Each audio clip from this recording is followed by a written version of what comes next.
Hello students. तो हम लोग लास्ट सेशन में कंप्लीट कर लिए थे ट्रांसफार्मर टेस्टिंग का पार्ट जो भी था आप लोगों को पढ़ने का। ठीक है। इस सेशन में हम लोग डिस्कस करने वाले हैं और स्टार्ट करने वाले हैं इंडक्शन मोटर का टेस्टिंग। ठीक है, 3 phase induction motor testing.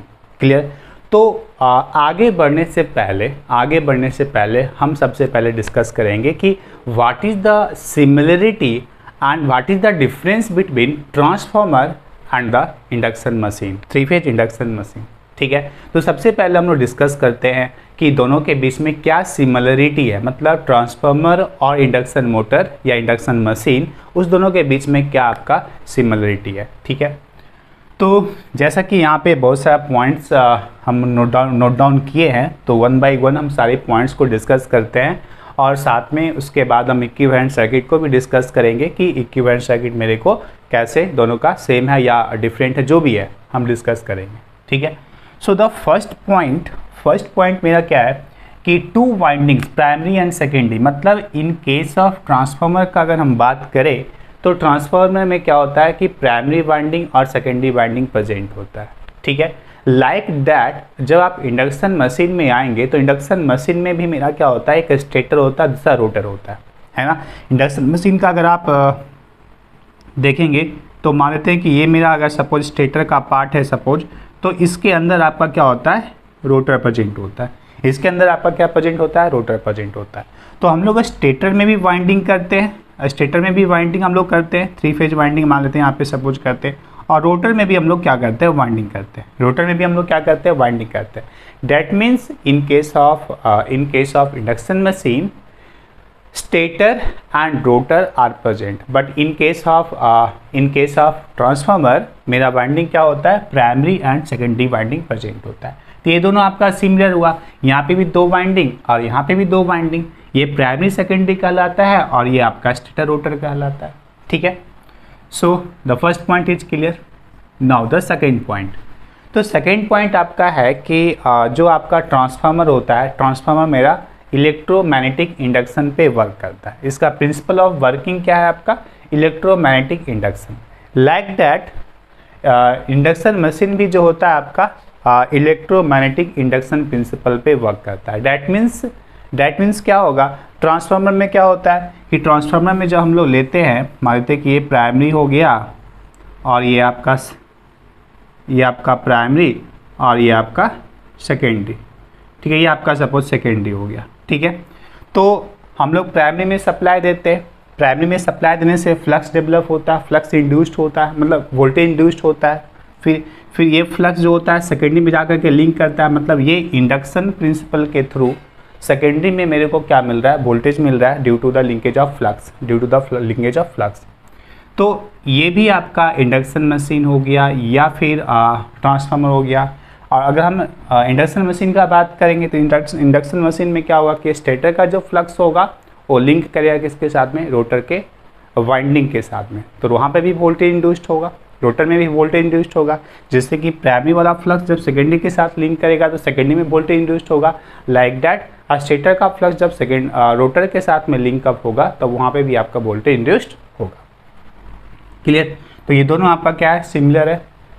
Now come to the third point कि यहाँ पे आपका प्राइमरी और सेकेंडरी का जो फ्रीक्वेंसी होता है ना, ट्रांसफार्मर के केस में प्राइमरी वाइंडिंग और सेकेंडरी वाइंडिंग, मतलब प्राइमरी साइड और सेकेंडरी साइड का जो फ्रीक्वेंसी होता है दोनों का सेम होता है। ठीक है। मतलब यहाँ पे मेरा पावर ट्रांसफर होता है फ्रॉम प्राइमरी टू सेकेंडरी, मतलब from one side to another side, but the frequency at primary side and secondary side both are क्या होता है, सेम होता है। ठीक है। यहाँ पे भी आपका क्या होगा, अगर हम यहाँ पे स्टैटिक कंडीशन का बात करें, मतलब अगर हमारा induction machine stand still condition में होगा तब उस केस में स्टेटर और रोटर का फ्रीक्वेंसी क्या होगा, सेम होगा। ठीक है। बट यहाँ पे एक कंडीशन आपका अप्लाई हो गया कि हमारा जो इंडक्शन मशीन होना चाहिए, इंडक्शन मशीन क्या होना चाहिए, स्टैंड स्टिल कंडीशन में होना चाहिए, तब जाकर के स्टेटर और रोटर का फ्रीक्वेंसी क्या होता है, सेम होता है। लेकिन अगर आपका इंडक्शन मशीन रोटेटिंग होगा, मतलब रोटेट कर रहा होगा, स्टैंड स्टिल में नहीं होगा, तब उस केस में स्टेटर और रोटर का फ्रीक्वेंसी क्या होगा, डिफरेंट होगा। तो रोटर का जो फ्रीक्वेंसी होता है एफ आर जो होता है एस इंटू एफ होता है ना। याद रखिएगा कि जब मेरा रोटर रोटेट कर रहा होगा सर्टेन स्पीड से, तब उस केस में रोटर का जो फ्रीक्वेंसी जो होगा that is equal to S into F. लेकिन स्टैंडर्ड स्टिल कंडीशन में क्या होगा, स्टैंडर्ड स्टिल कंडीशन में एस का वैल्यू होता है आपका 1। एस क्या है आपका, एस है आपका स्लिप वैल्यू, मतलब क्या होता है एरिस minus N R by N S, ये होता है आपका स्लिप का फार्मूला। तो at standard still condition N R का value 0, so N S by N S is equal to 1, so S is equal to 1, where S is equal to 1 then F R is equal to F. ठीक है, मतलब rotor frequency is equal to stator frequency. ठीक, now fourth number point, power transfer from primary to secondary. ठीक है, in case of transformer अगर हम देखें तो पावर का जो ट्रांसफॉर्म होता है या पावर ट्रांसफर जो होता है आपका प्राइमरी टू सेकेंडरी होता है। ठीक है, इसी तरीके से जब हम इंडक्शन मशीन पे आएंगे तो इंडक्शन मशीन में जो पावर ट्रांसफ़र होता है वो स्टेटर टू रोटर होता है। ठीक है, मतलब स्टेटर में हम लोग सप्लाई देते हैं तो आपका एनर्जी या पावर जो होता है ट्रांसफॉर्म होकर के कहाँ पे जाता है, आपका रोटर में जाता है। ठीक है, तो इस पॉइंट से भी आपका क्या है, दोनों सेम है। ठीक है, now fifth number point, in the phasor diagram flux is taken as reference. जब हम लोग ट्रांसफार्मर का फेजर डायग्राम ड्रॉ कर रहे होते हैं तब उस केस में फ्लक्स को क्या लिया जाता है, रेफरेंस लिया जाता है। फ्लक्स को रेफरेंस ले करके हम लोग वोल्टेज, करंट और जो भी क्वांटिटी को रिप्रेजेंट करना होता है हम रिप्रेजेंट करते हैं। ठीक है, लेकिन रेफरेंस में हम लोग कौन सा क्वांटिटी यूज करते हैं, हम लोग फ्लक्स यूज करते हैं। लाइक दैट जब हम लोग phasor diagram of induction motor या इंडक्शन मशीन का जब हम फेजर डायग्राम ड्रॉ करते हैं, ठीक है, तो उसमें भी हम लोग क्या करते हैं, फ्लक्स को रेफरेंस लेते हैं। फ्लक्स को रेफरेंस लेकर के बाकी सारा वोल्टेज और करेंट्स को हम लोग क्या करते हैं, रिप्रेजेंट करते हैं। ठीक है, तो इस मायने में भी आपका क्या है, दोनों आपका सेम है। क्लियर। उसके बाद next number point, equivalent circuit represent a common circuit for primary and secondary. मतलब ट्रांसफार्मर का जो इक्विवेलेंट सर्किट होता है तो इक्विवेलेंट सर्किट में हम लोग प्राइमरी और सेकेंडरी दोनों को हम लोग एक साथ दिखा सकते हैं, दोनों को हम लोग क्या कर सकते हैं, एक साथ दिखा सकते हैं। ठीक है, उसी तरीके से जब हम इंडक्शन मशीन में आएंगे तो इंडक्शन मशीन में भी आपका क्या होगा कि प्राइमरी और सेकेंडरी मतलब स्टेटर एंड रोटर दोनों के फेजर डायग्राम को हम लोग कंबाइन करके सिंगल फेजर डायग्राम के साथ में दिखा सकते हैं। फेजर डायग्राम नहीं, सॉरी, इक्विवेलेंट सर्किट के साथ में हम रिप्रेजेंट करें। मतलब स्टेटर का कुछ इक्विवेलेंट सर्किट होगा, रोटर का इक्विवेलेंट सर्किट होगा, हम लोग दोनों को क्या कर सकते हैं, कंबाइन कर सकते हैं। लाइक दैट ट्रांसफार्मर का प्राइमरी साइड का इक्विवेलेंट सर्किट होगा, सेकेंडरी साइड का इक्विवेलेंट सर्किट होगा, उसको हम लोग कंबाइन कर सकते हैं। ठीक है, सो ट्रांसफार्मर के केस में भी हम लोग प्राइमरी साइड और सेकेंडरी साइड को कंबाइन कर सकते हैं। लाइक दैट इंडक्शन मशीन के केस में भी हम लोग स्टेटर और रोटर के इक्विवेलेंट सर्किट को हम लोग कंबाइन कर सकते हैं। जैसा कि आप यहाँ पे देख रहे हैं कि ये मेरा ट्रांसफार्मर का इक्विवेलेंट सर्किट है और ये मेरा इंडक्शन मशीन का इक्विवेलेंट सर्किट है। तो अगर आप इस पोर्शन को देखेंगे, है ना, अगर आप इस पोर्शन को देखेंगे तो ये प्राइमरी साइड का है और इसके लिए स्टेटर साइड का है। अगर आप इस पोर्शन को अगर आप देखेंगे तो ये आपका सेकेंडरी साइड का है और ये मेरा रोटर साइड का है। ठीक है, तो दोनों आपका क्या किया हुआ है, कंबाइंड किया हुआ है। ठीक है ना, दोनों आपका यहाँ पे भी कंबाइंड किया हुआ है। ठीक, good. Now the next number point is the no load current component is I mu and I W. ठीक है, मतलब ट्रांसफार्मर के केस में नो लोड कंपोनेंट जो आपका होता है, नो लोड कंपोनेंट कौन सा करंट होता है, this current is basically no load current I naught. Here also this component is equal to I naught. ठीक है, तो इस आई नॉट का दो component I mu and I W. तो आई म्यू मतलब एक्स नॉट के साथ फ्लो होगा, आई डब्ल्यू मतलब आर नॉट के साथ में फ्लो होगा। यहाँ पे भी आपका एक्स नॉट के साथ में आई म्यू फ्लो होगा और आर नॉट के साथ में आई डब्ल्यू होगा। आई डब्ल्यू मतलब लॉस कंपोनेंट, आई म्यू मतलब मैग्नेटाइजिंग करंट।